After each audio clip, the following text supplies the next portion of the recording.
Don't fall. Are we on? Hey everybody and welcome to Indie Film Cafe. I'm your host, Jonathan Moody, and I'm here with... Paul A. presents known as the Moo Cow. Moo! And we have a special guest. Papa Stro. Woohoo! Woo, we got a wrestler!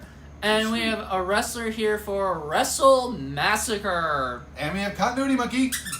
We definitely needed him for this one. And we're not gonna say, like... Okay, so... Let's begin this movie talking about, I guess, like, a little bit of the storyline. Well, first, it is a Fuzzy Monkey production. Woohoo! Which, if you guys remember, is also MILFs vs. Zombies, among other movies. Right? Killer Camp Out. Killer Camp Out. Good stuff. They've also done a lot of anthology films, like Frames of Fear and tons of other stuff. So, basically, it's about a gardener, like housekeeper. A mild-mannered gardener. Mild-mannered gardener, yeah. He wants to be a wrestler. With a big beard. Yes, he has a Big big bushy bushy beard. beard. No.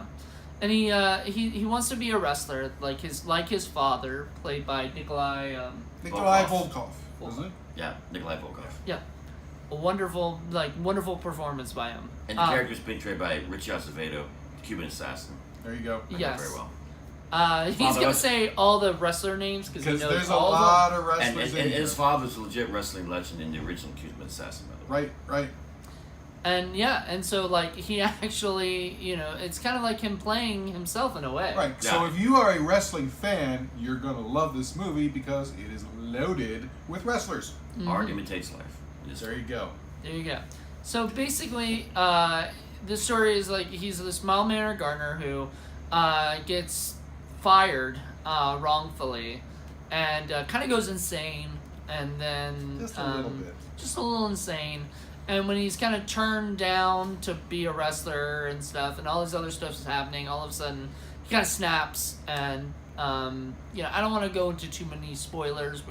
I don't want to. He has a bad day. Yeah. Mm-hmm. Bad day. But then there's a lot of characters in this movie. It's kind of a little hard to follow too, because there's just kind of characters that show up or die or whatever. There's this guy Owen. He borrowed some money from a whole bunch of people, including some bad people who want to get their money back. His very hot wife is there too. She's kind of a long-suffering person. They have these people, including a very short person who wants to get their money back. There are all these other people that he borrowed monies from. I know the wife actually has a sister, and then her boyfriend or husband is also a wrestler, and a whole bunch of other people. There's like you said, there's just a ton of people. And you mentioned some of the appearances by some of the wrestlers. We mentioned also appearances by Raging Bull Manny Fernandez, You go. Mr. USA Tony Atlas, Boogie Woogie Man Jimmy Valiant, Preston Quinn, and there was one more we mentioned. Like a whole bunch of wrestlers involved in this. Rene Dupree, who plays the brother. Right. And in fact, part of this movie takes place and is shot at Boogie Woogie's wrestling camp. Yeah, right? in Virginia. Was it Charlottesville? Charlottesville, Virginia. Okay, there you go. So, told you, if you're into wrestling, this is it. Yeah, definitely. It is, like, when it says Wrestle Massacre, it is definitely for the wrestling fans. So, with that being said, we're going to go into a little bit, like, let's talk a little bit about the bad stuff that we might, that people might expect from it, but... There was a little, for a wrestling movie, there was a little too much actual wrestling for it to be taken a little too seriously, which I know they weren't going to be taking it too seriously, but even so, sometimes, it just kind of went a little far. Exactly. And in an actual fight, you wouldn't actually see a drop toe hold in the grass. Right. Which, I mean, I get it. That's kind of what they're going for. It's to be kind of fun like that. It just, there's a little much of it for me. Right. Yeah, a little bit too much. And, like, people dropping their guns to fight. I mean, it's a typical, like, kind of horror thing, when they want to show something off, they have the guy, like, do that, and it's, I don't know, it just kind of irks me a little bit. And for the big finality, and I had to see, this has to be the quickest from day to night scene I've ever seen. Continuity. Kind of one or two continuity errors we pick up, but you get those in all movies. It's not that big. It happens. I mean, I'm sure if they had their way, that wouldn't have happened, Right. But low budget aside and everything, Also, I want to talk about the Fuzzy Monkey films people. Like Chris O'Brien returns as Slade. One of the most entertaining characters in the whole film. Yeah. Chris O'Brien. It was awesome. He was great in it. We loved him in that. And then Rosanna Nelson. Yay! She's the best part of, in my opinion, best part of the movie. Once again, just like she did in MILFs vs. Zombies, does a fantastic job and is the heart of the film and survives. Woohoo! Yeah, and she no small feat. And she handled the dialogue pretty darn well. I mean, there was a lot of dialogue in this movie. Right, and she's very convincing. You know, she seems, you know, when she needs to be, she's very vulnerable. I wish she would have gotten out of the damn house whenever she had the opportunity. She kind of hung around too much, but, you know, I get it. That was another thing with a lot of the things. Like, people could have left at any time. I mean, they weren't... Yeah, any time. Like, they didn't have a gun to their head at times, and, you know, yet they just kind of stood there. And, I mean, you even at once said, like, you know, they could have just shut the door on one of the guys and just, like... But there's no movie if you do that. That's the problem. I know. And if you like love scenes, there's an intense love scene with Renee Dupree and Brandy Mason. There was a pretty good... Brandy Mason was Brandy Mason was also in it. And was awesome. Wow. Yeah. She was great. Wow. Yeah. We loved her in it. Actually, I kind of wish there was more of her in it. Yes, lots. Gee, I wonder why. Well, I mean, there was more. Well, obviously, she's a very beautiful girl, but she was also, I thought she did well with her character. Also, there's Nadia White. Nadia, always a plus. Jonathan's personal favorite. Nadia. Yeah, she's a good personal friend, and I love her to death. So it's really didn't like see her getting killed. I don't like seeing Brandy getting killed. That's just me. I just don't believe spoilers. hot cheeks, you know, getting hurt, killed. Dude, everybody dies in the movie. I did like the Bruce Brody referencing Richie Acevedo's character in the film. That was really cool. Bruce Brody. Big props for that. Even the pro wrestler guys die. Everybody dies. Except. Why would you say that? Because it's just what happens. But. It's a massacre! That's in the title! What do you think's gonna happen? You know the guy with all neon colors? What was his name again? Johnny. What's it? What? Dynamite or something? The guy that played all. Oh, the rock and roll guy. Yeah. Rock and roll guy. I don't remember. Yeah, he was the main guy. He was the Mastiff, the Canary Mastiff. Yeah, right behind the little Valentine dude. Oh, I don't remember his name. Yeah. But, okay. Yeah, that's. Ate all the mustard and. Yeah. He was funny. Now there's a lot of moments of humor in the film. A lot of it comes from the writing. There's some really good dialogue that's going on there. We laughed a number of times for that. Some of the characters are fairly over the top, but in a funny kind of way. We enjoyed that as well. So there was definitely some good stuff in there too.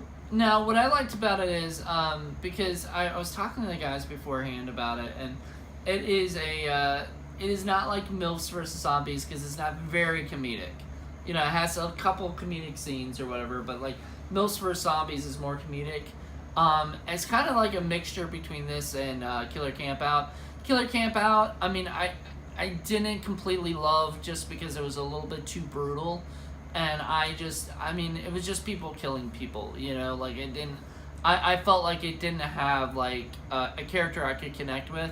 In this one, I could connect with Rosanna Nelson a lot more, and I felt like, you know, there was a couple other characters, her boyfriend, Owen, you're kind of hoping he died, definitely. or whatever, and stuff, and so there's a couple characters that fit that, but then, you know, all in all, I think it was kind of more toward MILFs vs. Zombies, which is funny because MILFs vs. Zombies has two characters that are in this one, so they're repeats, which was Slade, Chris O'Braki's character, plays the same character from MILFs vs. Zombies, and then also so does Reverend Ashby from that has little parts now, and that was pretty cool. You know, right? And we won't spoil about him. Yeah. I was also say Captain Mango, by the way, in the film.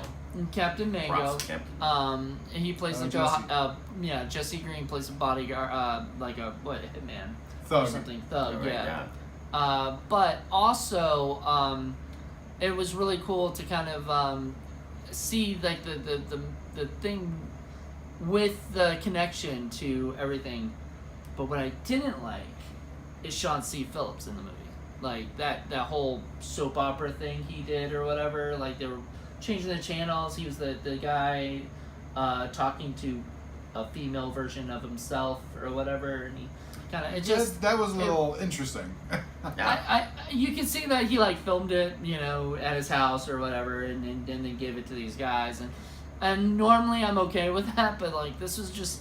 I felt like it kind of took me out of the movie, and if I were just a regular person who didn't know who these people were or whatever, I'd be like, I'd kind of be turned off by it. It came a little from left field. Yeah, I feel like if they had left that out, like, the other stuff, like, it made more sense with George Stover's cameo, where he's kind of talking about the Jimmy Valiant's, you know, the commercial, basically. Right. That makes sense. And then the commercial for, you know, Nathan, the Reverend Ashby stuff makes sense, because that actually connects to the actual movie, which, once again, we won't go into.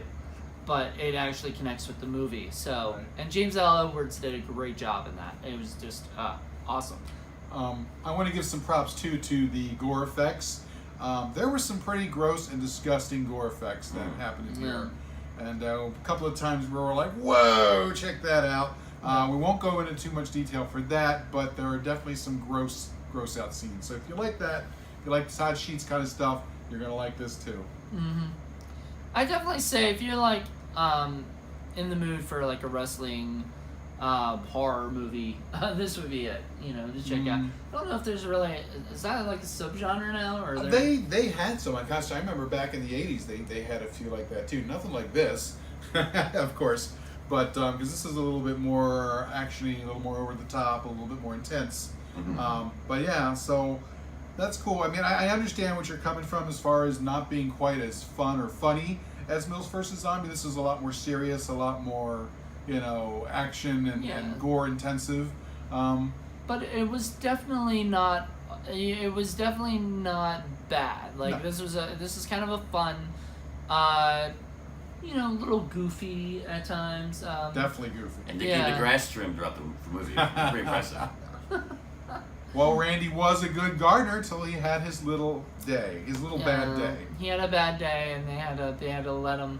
They had to let him off for a little while, and then cool off. They were gonna fire him, you know, and so, you know. There was that one poignant moment too with Ivan Koloff where we get to sort of see him, because of course later on, unfortunately, he passed away, and we were all like, we kind of feel a little weird about that. Yeah. But then he comes back a right. second, so it's okay. But yeah, it was kind of a harsh scene to look at considering the news lately. So I couldn't help but laugh when Nikolai was cussing us. he was great. He did a good job with that. That was funny. Hysterical. You have two chances, Slim and none. He was good. He had some, and there are some really good one-liners in it and stuff.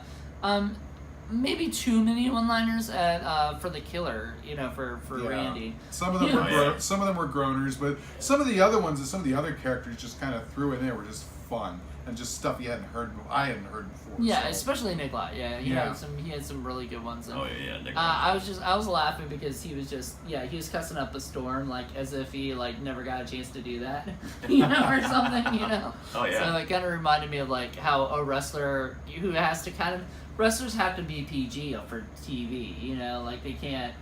He's his opposite in real. I mean, Nikolai's a sweetheart guy, right? In real life, so it's cool to see him bringing that character out. I'm still a little not clear about who the first two characters we meet are, because they don't really pop up in the movie, so I'm not really sure where they sort of came from. The naked chick. The naked chick and the guy next to her. That's like I have no problem with the naked chick. She was perfectly cool, but I just don't see how she fit in other than sort of it being makes thrown kind in the middle of no at the sense. beginning.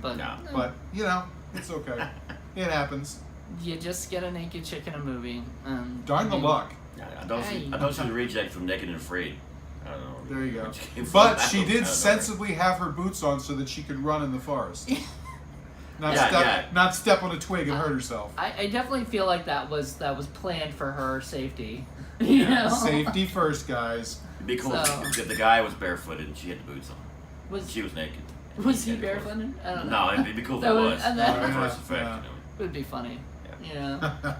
like he gave her the boots to run in or something. Yeah, chivalry's not dead. Hey, there you go. Wrestlers can be chivalrous. And he did die first, so there you go. Oh yeah. Yeah.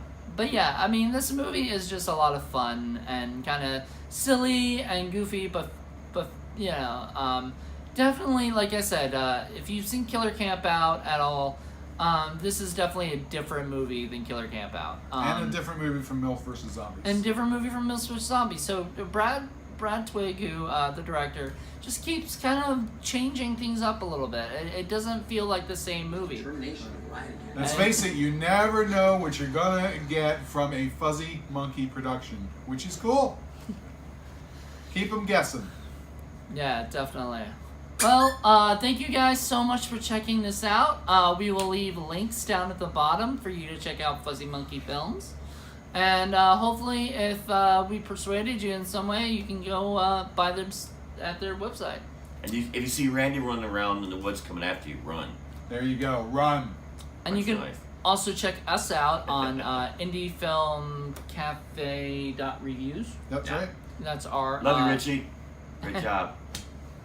And you can check out Papa Stro at, what's your handles on? Oh yeah, the Stro.com official website, Facebook, Stro the Maestro, Twitter, @the_Stro, and on Instagram, @StroMaestro. And also subscribe to YouTube channel at Stro Maestro in the YouTube search. There you go. And if you want to see compromising pictures of Continuity Monkey, send us $20.